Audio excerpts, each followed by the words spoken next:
They were the buildings of their time, but with a little bit of subtle finesse.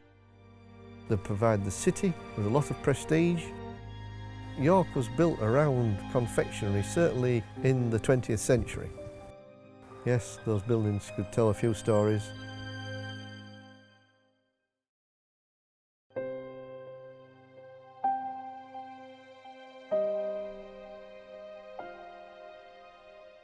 When I first joined Terry's in 1968, I always wanted to be an engineer of some form. Father already worked for the business. He was the head chef at St Helens Square restaurant.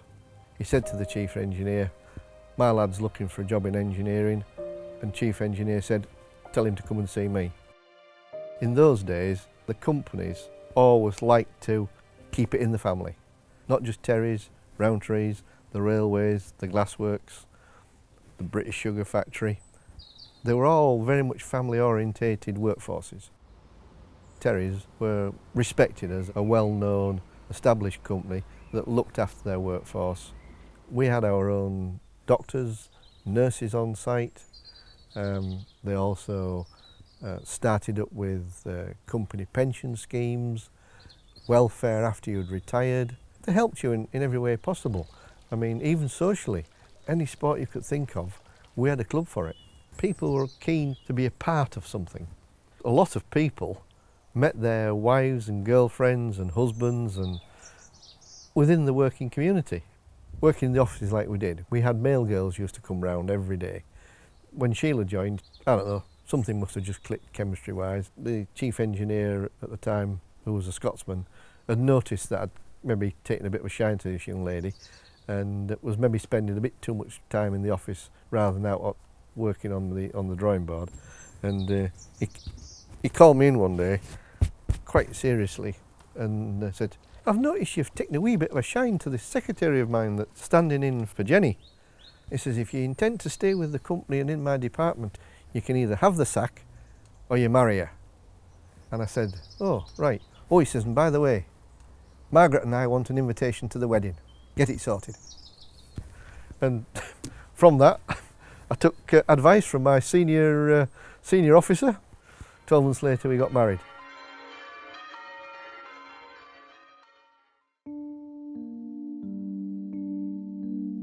This was all senior management at the front here.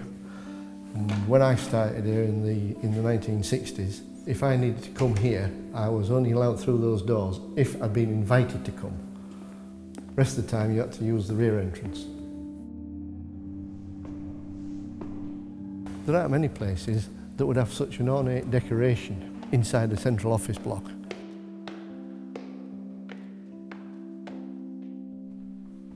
This modern idea of open plan offices isn't new. It was happening in the 1920s and 30s. It was quite interesting when I first got into the offices on Monday mornings, when this was full of office staff, particularly the young girls, chatting. You could stand up there, you could hear every word they'd said. By Jove, they used to have some wonderful weekends, some of them. The early Terry products were not products for, dare I say it, the working man, because they were too expensive. The philosophy was that Terry's would produce top quality, top of the range confectionery. 1767, chocolate orange, which was an expensive product when it was first produced in 1932. £0.50 or something like that. You know, that would be a week's wages for somebody almost at a working man's level. Back in the early part of the 20th century, most members of the public hadn't seen oranges, hadn't seen bananas. The idea of it came from the shape of an apple. And originally, it was actually called chocolate apple. And then I think later on, somewhere along the line, they would have sat round with the chemist and decided, this is a winner here, orange flavoured, go bomb. And it's history. The chocolate orange was one of the last century's revelation in confectionery. Unique in its shape, unique in its flavour, and you could share it with friends, family, or you could be very indulgent and eat the whole lot yourself. The Terry family owned the business right up until 1963, and for whatever reason a decision was made that they should find a third-party partner. Along came the Forty Group, which was owned by Sir Charles Fortey at that time. And basically they were the hoteliers. The Forteys kept the business for 19 years. It was decided that they would sell the company. And the taker at that time was Colgate Palmolive. And then that was the first time we became an American-owned company. And things changed considerably within that regime. They didn't understand the confectionery marketplace because we had their marketeers coming in wanting to change this, that and the other, and nearly everything they did kind of like flopped. So I think it was decided that that was it.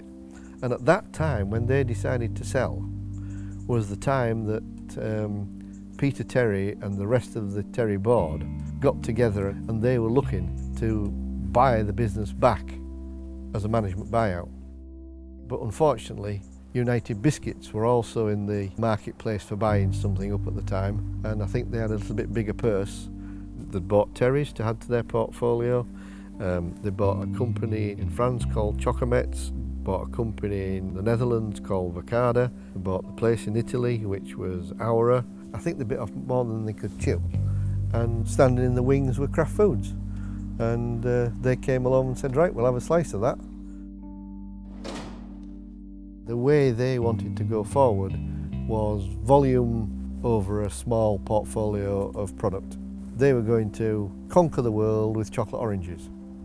We geared up to produce all this product for the American market, did the test runs. They said it was going to sell like hotcakes, and it fell flat as a fart on its face.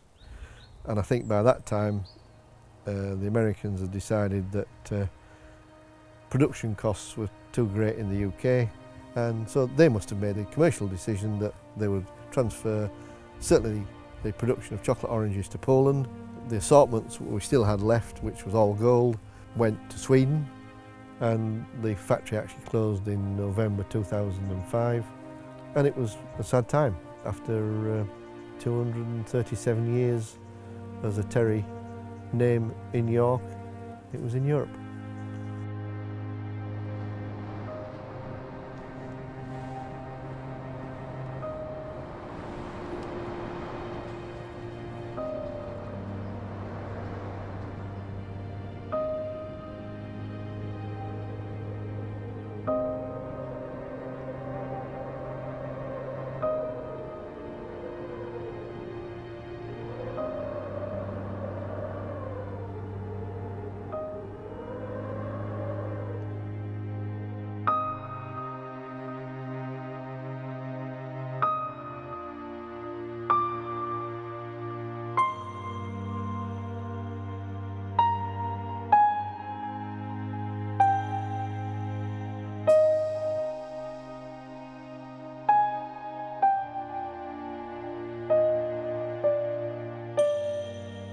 If it reopened tomorrow, I'd go back, because it was a friendly, happy place to work.